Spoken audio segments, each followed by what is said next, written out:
Yahweh has placed a fence between you and I as an act of love. Barry Phillips here with 10-minute Torah, day number 4, a Torah portion, Yitro, and we want to conclude with some thoughts in chapter 19. I said something yesterday about how that the Father has chosen you and I to be a set-apart nation, a royal priesthood, a peculiar people, a special treasure to Him. Indeed, these are all acts and determinations of His great love for us. And indeed, He does desire to have a love relationship with us. But as I also said, that relationship has conditions if we're willing to be set apart to it, if we're willing to Shema, to hear and to obey, and also from the root of the word Shema, to Shomer, that is to guard and protect what He entrusts to us. If you tell someone constantly how special they are to you, if you continually use love language to them and nothing else, at some point the basis of your relationship may change to the place where they would feel like there are no boundaries between you and I. Everything is permitted. After all, nothing but love for me has been described. Therefore, love means no boundaries. Anyone who has been in a loving relationship without boundaries, you know and will remember very easily, someone's going to get hurt.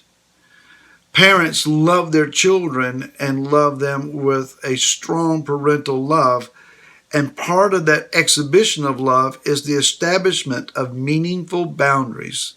Meaningful boundaries. That is, boundaries that are not so restrictive that there's no joy in life, but not so open that there's so much freedom that you have freedom to hurt yourself or to come into harm's way. And a marital relationship, part of the growing of this relationship and learning to live with this man or a woman who is now your spouse is to figure out where are the boundaries. What are the things that I can say, the things I shouldn't say, the things I should or should not do? What brings them happiness and joy, and what triggers them and causes them to respond in a way that neither one of us are wanting to experience any longer? This is a part of Yah's walk with us as well, except Yah in His Word. In His Word, He has given to us very clearly what pleases Him, what does not please Him, what He desires, what He does not desire, what He expects of us, and what He would rather we do not perform or do. So, in this loving relationship, Yah says, I'm going to give you 3 days to prepare to meet me. Now, obviously, the people were insufficient in their preparation. Perhaps they had assumed that the level of revelation was going to be comparable to that which they had already experienced. What they're experiencing right now is a loving gesture of water coming from a rock and manna on the ground and the pillar of fire at night and a pillar of a cloud by day. They've seen smoke, perhaps. They've seen the devastation in Mitzrayim and the great dividing of the Sea of Reeds, but Yah's going to come down to the mountain. How great can this be? How overwhelming will it be? And they prepared themselves to whatever their expectation was. They grossly underprepared.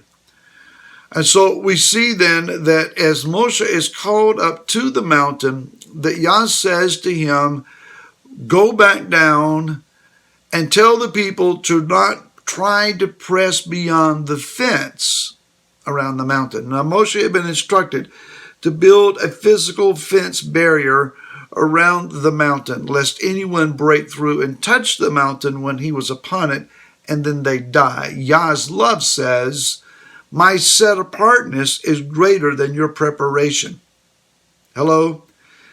His set apartness is greater than our preparation. He wanted to warn the people, do not try to break through the barriers that protect you so that the wrath of my set apartness does not break out upon you. Now they had watched Moshe go up and down on this mountain. But Moshe comes down the mountain and he is to exhort the people. Now he said, I've already built the structure. I've already built the fence. It almost sounds like Yah is panicking here. As if he's so afraid that someone's going to see him. It's not that they would see him, but he doesn't want them to assume the right or the opportunity to do so. There are at least 4 things that I see that this fence of love is about. Number 1, it is that we should not try to see beyond our ability to receive or our status of set apartness. Maybe we could describe this as those times in the past where revival had broken out at some location. It's noised abroad, is picked up in religious publications and videos, and people flock from the world over to come to a certain spot where it would seem that the glory of Elohim is being outpoured and people are quote-unquote slain. They're laid out all over the floor.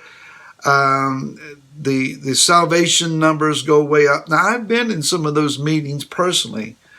Some of them were hype. Some of them with genuine encounters with the Most High at a level I had not personally experienced before.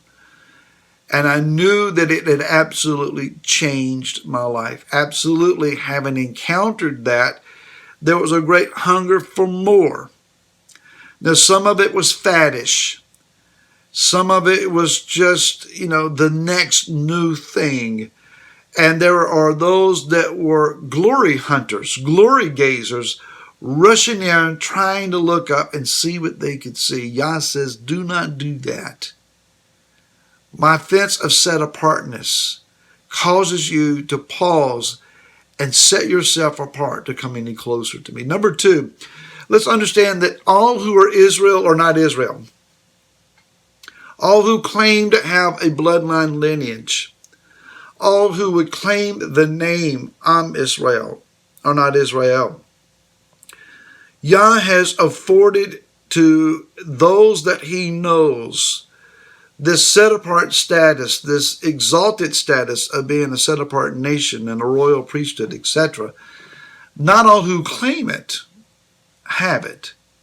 We should understand and know that Yah separates us based on our relationship with Mashiach and who we claim him to be. For Yeshua is the touchstone of our relationship of righteousness with the Father. Let's be aware that it's important that we approach the Father in Yeshua. We never get so much Torah and so many commands established in our lives that we no longer need Yeshua.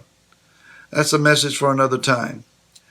Number 3, that borders and boundaries that men establish to protect the sanctity of the Torah are insufficient. Now, there are legalistic codes to be found in all varieties of those who pursue the Torah. Among the observant and the Orthodox in our brother Yehuda's house, there are those that have erected certain safeguards. We call them fences, cultural dictates, understandings from their rabbis. And I appreciate the heart behind it to some degree, but I also understand that if they are man-made, they're ineffective. And we've done the same thing. We've relegated some who do or do not wear a head covering, or how they tie their tzitzit, or some other form and fashion of regulation to determine whether someone really knows how to enter his presence or not. And then there is 4th. Moshe had this personal encounter. Israel had not. Yah knew that he could trust Moshe with his presence. Let's ask that question of ourselves. Do we not have more of him because Yah could not trust us with it? If we learn to walk a trustworthy walk before him, Yah will trust us with more of who he is and with a greater revelation. Let's strive for that. Observe the fence that he has lovingly protected us with and seek him. On to tomorrow's conclusion. Shalom.